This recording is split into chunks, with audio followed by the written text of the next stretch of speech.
The forest always whispered secrets, but that night, under the swelling light of the Hawthorn Moon, it screamed. Darien Bell kept his steps quiet as he made his way along the overgrown path, boots crunching against twigs softened by damp moss. The glade ahead shimmered faintly, silver light filtering through the leaves like threads of spun silk. Something unnatural stirred in the air. Something other. The stories had brought him here. Tales of a man, if one could call him that, who lived beyond the village border, past the crumbling runestones and into the wildwood. A man who granted favors for prices no coin could pay. Fae, they whispered. Trickster. Devil. Darien didn't believe in fairy tales, not until he lost everything. When he stepped into the clearing, the air shifted. Warmer, charged, the kind of heat that raised goosebumps, made your mouth dry and your skin tingle.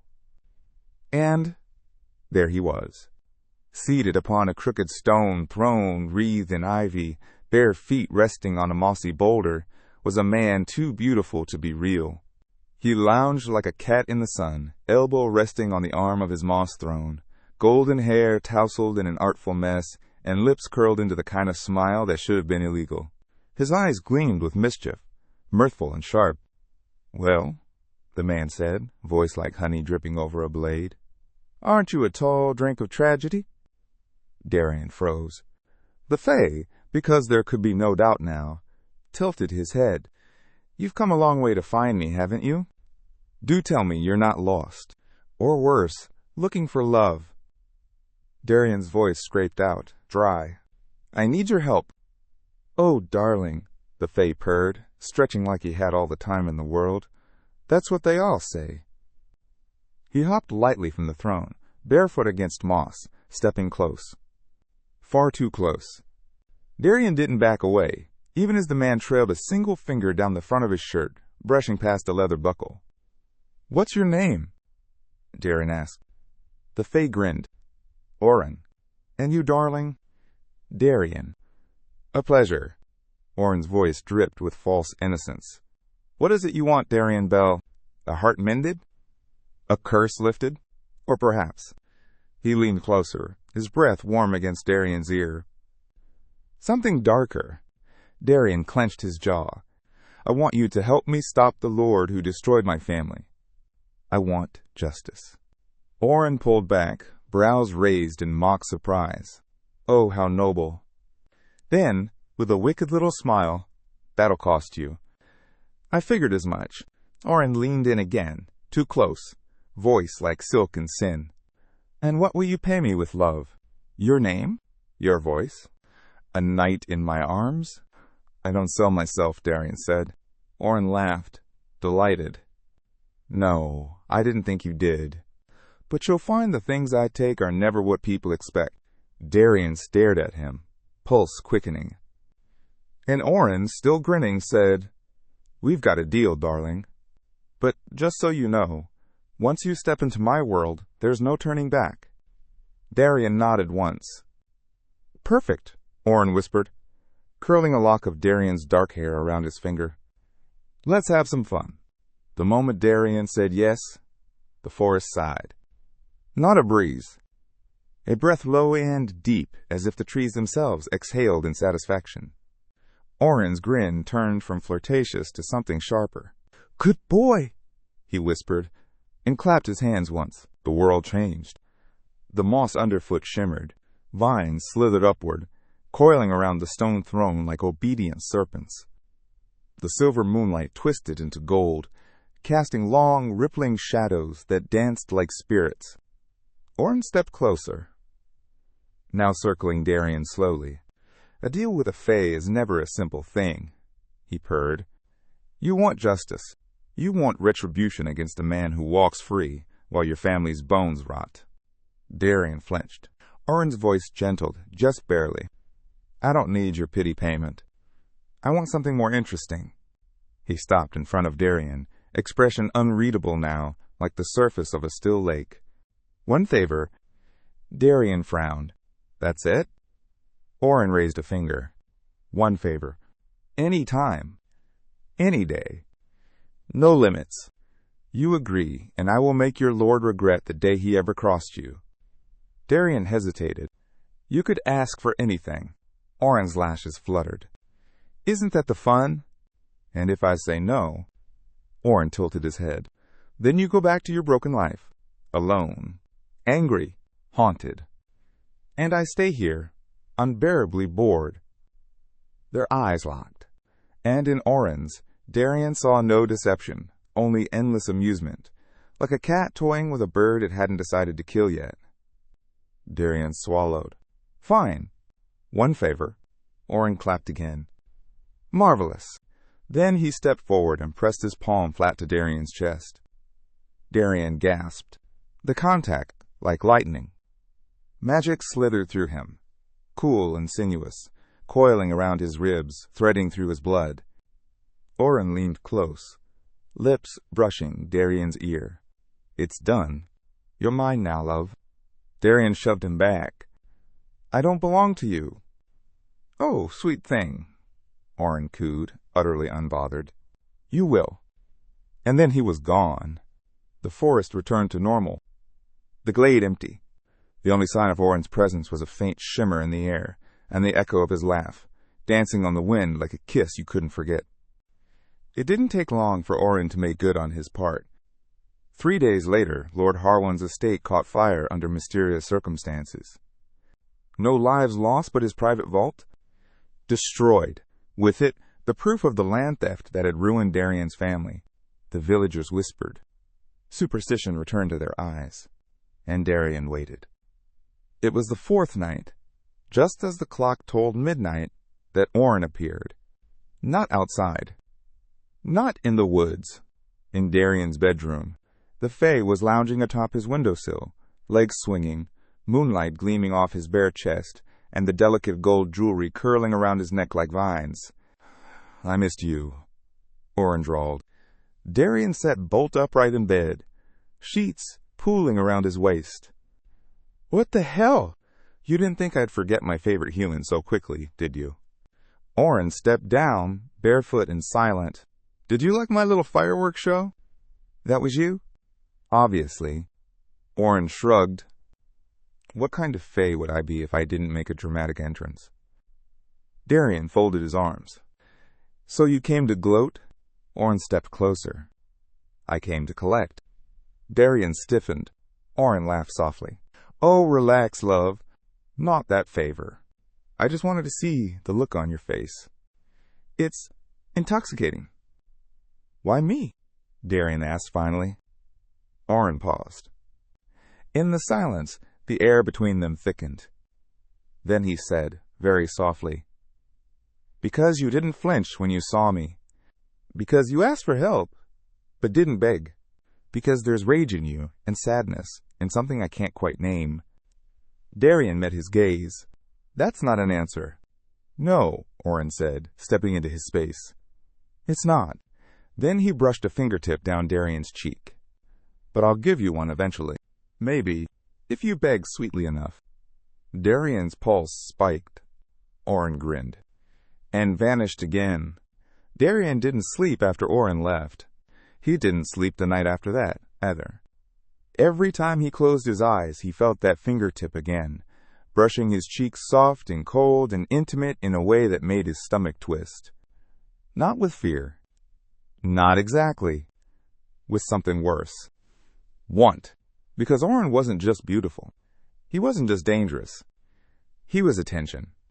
Every look. Every word. Every impossible entrance. He made Darien feel like he mattered, like the broken parts of him were worth watching. And Darien was starting to look forward to it. So when Auren showed up the next week, barefoot in the doorway of Darien's barn, wearing nothing but loose white linen and a smile, Darien didn't even pretend to be surprised. New outfit, he said dryly. Auren twirled. You like? I raided a traveling merchant. He'll wake up missing 3 coats and his memories. Darien leaned against the stall. You know, most people just knock. Auren stepped closer. Most people aren't fae. Lucky me. Very. Auren's gaze dragged over him, slow and blatant. You're wearing that shirt again. Darien glanced down. Yeah. Why? It makes you look edible. Darien coughed, cheeks flushing. Auren smirked. Oh, darling, I do so love when you blush. It's like a sunrise, just for me. You're unbelievable. You haven't seen me beg yet. Darien stared at him, caught between laughter and exasperation. Why are you here? Auren shrugged. Lonely. Bored. Drawn to your grumpy mortal face. Pick one. Darien raised a brow. You're not just here to flirt, are you? Auren smiled, and it was both sharp and soft. No, I'm here because I like you. The words hit Darien harder than expected. He blinked. You? Like me? Don't act so shocked. You're delightfully tragic, and you don't bore me, which is rarer than moonlight in a well. Darien swallowed. You're serious. Auren stepped close enough that their breath mingled. Deadly. Then, more gently, let me court you, Darien. The barn went still. Darien's heart thudded. What does courting even mean to a fae? Auren tilted his head. It means I'll bring you gifts you didn't ask for. Appear when you least expect. Whisper poetry when you're half asleep. Make your name the only thing I say when the stars bleed. Darien stared. That's intense. I don't do halfway, Auren said simply. Say yes. Darien opened his mouth, closed it. And then, quietly, stupidly, beautifully, he said, Okay. Auren's smile was like a sunrise breaking over ice. Being courted by a fae turned out to be as ridiculous as expected. The first gift arrived the next morning, a bouquet of silver thorns and black roses left on Darien's pillow. The second, a song whispered into his ear while he slept a lullaby in a language that made his bones ache with longing. The third, a kitten made entirely of smoke, who purred like fire and chased ghosts from his bedroom corners. Darien tried to resist, tried to keep his head. But it was hard when Auren kept showing up with that damn smile and eyes like dusk. Tonight, he found Darien in the woods, shirt half unbuttoned, barefoot, humming something dark and melodic. You're bleeding, he said casually. Darien glanced down at his palm. Cut it on some bramble. Auren, T-S-K-E-D, and took his hand. You mortals, so fragile. He brought the hand to his lips, and Darien stiffened. Auren, hush. His tongue flicked over the wound. The pain vanished instantly, replaced by tingling heat. Darien yanked his hand back, flustered. You licked me. I healed you, Auren corrected. You licked me. You liked it. Darien turned away, ears burning. I'm not some conquest, you know. Auren's voice was quiet. I know. Darien glanced back. Auren's expression had shifted, still teasing, but softer now. Almost reverent. I know you're more, he said. I see it every time you look at me like you're trying not to fall. Darien didn't reply. Couldn't. Because he was falling. Slowly.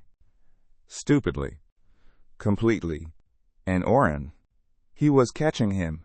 Or maybe, just maybe, he was falling too. By the time the Harvest Festival arrived, Darien had officially lost his mind. It wasn't the gifts, or the whispers, or the fact that Auren had now taken to sneaking into his bedroom window every other night just to watch him breathe. It was the way Auren looked at him, like Darien was the only real thing in a world full of illusions. You're staring again, Darien muttered as he stacked crates of cider at the village square. Auren, perched on top of one like a smug, lazy cat, smiled. You make it very hard not to. I'm working. I know. It's delightful. Why? Because you sweat, and grunt, and your arms flex in the most delicious ways. Darien dropped the crate with a loud thud. You're not helping. Oh, I never help, Auren said cheerfully. Still, when no one was looking, he reached out and gently tucked a lock of hair behind Darien's ear. You look good in the sun. Darien stilled.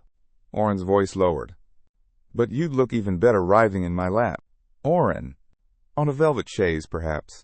Or a mossy glade. You're impossible. And you're blushing again. Darien turned away, but Auren caught his wrist. I'm serious, he said softly now. Tell me to stop, and I will. Darien's breath caught. He didn't say stop. He didn't say anything at all. And that night, when the festival fire burned high and the music rose, Darien let Auren pull him into a dance beneath the stars. The next day, something changed. It began with a knock. Not Auren's. The sheriff. Something's come up, the man said, hat in hand. A stranger in the woods. Folks say he's unnatural. Darien's blood ran cold. Unnatural how? The sheriff hesitated. Walks like smoke. Skin like porcelain. Eyes like frost. Sound familiar? Darien said nothing, but his stomach twisted. Auren had always been careful, playful. Yes, seductive, dangerous, but never reckless. Not openly. Now something was different. That night, Darien found him on the riverbank, barefoot, tossing stones into the water. They're hunting you, Darien said without preamble. Auren didn't look up. Let them. Are you insane? I've been called worse. Darien stepped closer. You promised to be careful. Auren finally turned. His eyes were glowing faintly, moonlight caught in mercury. I also promised to court you, and I'm tired of pretending I don't exist just to make fragile mortals feel better. Darien swallowed. They'll hurt you. Auren laughed. They'll try. He turned fully, stepping into Darien's space. Let me make a deal. Darien's heart pounded. What kind of deal? Let me stay. Openly. Publicly. No illusions. No hiding. That's suicide. Not if you say yes. To what? Auren's voice dropped, low in velvet. To being mine. Darien froze. The words hung between them, weightless and heavy at once. I can't, he whispered. Auren's smile faltered. For the first time, his mask slipped, and he nodded. Then I'll go. He turned to vanish into the mist, but Darien caught his sleeve. You didn't let me finish. Auren blinked. Darien stepped forward, pressing their foreheads together. I can't say yes yet, but I'm not letting you go. Silence. Then slowly Auren's arms slid around him. Good, he whispered, because I wasn't ready to leave.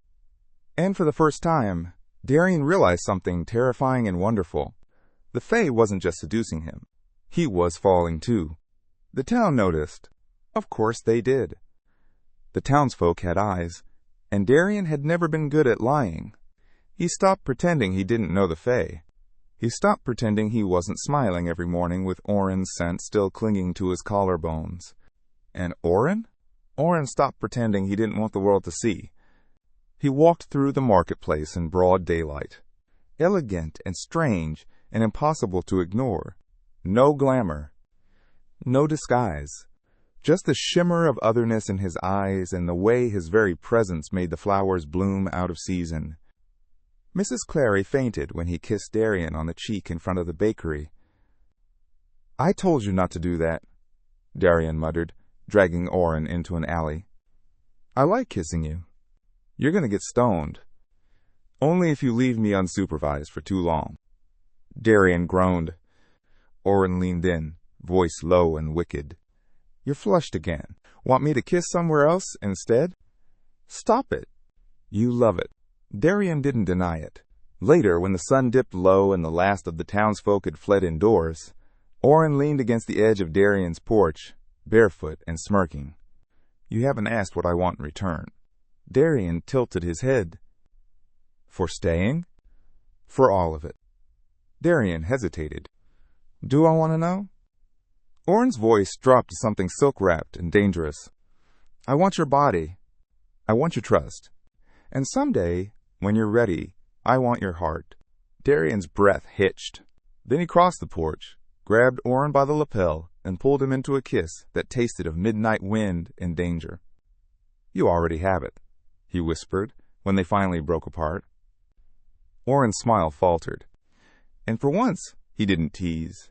He just held Darien tight, as if he never planned to let go. Trouble came with the first frost. It began with strange marks in the fields. Circles of dead earth, unnatural patterns burned into the grass. The livestock grew nervous. Shadows moved in places where none should exist. And one morning, a child disappeared. Auren was already standing in Darien's living room when he returned from the search party, eyes glowing, cloak wet with rain. "It's not me," he said before Darien could speak. "I know. It's one of mine." Darien tensed. "There are others?" he asked, voice low. "Not like me," Auren said. "But yes, and they're hungry." Darien rubbed his face. "Tell me what we're dealing with." Auren moved toward the hearth, shadows wrapping around his ankles like smoke. "They're older, warden-born, fey of ash and rot. They guard the rift in the eastern wood." "Why come now?" "Because I'm breaking rules, living too close to the seam between our worlds, showing myself." "So they're here for you?" Auren shook his head. "No. They're here for you." Darien's blood went cold. "They think you've been tainted, claimed." "I haven't agreed to anything. You bled on my lips the night of the fire dance. That was enough." Darien blinked. "That's what, some kind of fey marriage ritual?" "No," Auren said grimly. "That's a declaration." "And now they want to kill me?" "They want to return you, to unmake the bond." Darien swallowed. "Can you stop them?" Auren stepped close, took his hand. "I'll die before I let them touch you." And Darien believed him, which only made the fear worse. The fight came at dusk. 3 shadows, taller than the tallest men, emerged from the tree line draped in bark and bone, their mouths split into thorny maws. Auren didn't wait. He leapt into the clearing like a wraith, blades of light singing in both hands. Darien watched from the ridge above, heart thundering. He had never seen Auren fight, not truly. He was beautiful, terrifying. The shadows swarmed, but Auren moved like wind, like flame. He danced through them, every strike precise, every blow followed by a flicker of silver magic that scorched the air. But the shadows were old. One of them caught his arm. Another raked claws across his side. Darien shouted without thinking. He ran. Auren screamed his name. "Darien, no." But it was too late. He reached Auren just as the 3rd shadow struck. It never hit, because Darien, heart-pounding, had stepped between, and the thorn sank into him. The world went white. He woke to moonlight. Pain throbbed in his chest, dull and distant, like the echo of something remembered. And Auren. Auren was curled beside him, covered in blood, cradling Darien's hand in both of his. "You idiot," Auren whispered. "You impossible beautiful idiot." Darien tried to speak. Auren pressed his forehead to Darien's, tears glimmering. "You broke the bond." Darien blinked. "What?" "You sacrificed for me. Willingly, freely, and?" "And that kind of love?" Auren smiled weakly. "It resets everything." The shadows were gone, banished.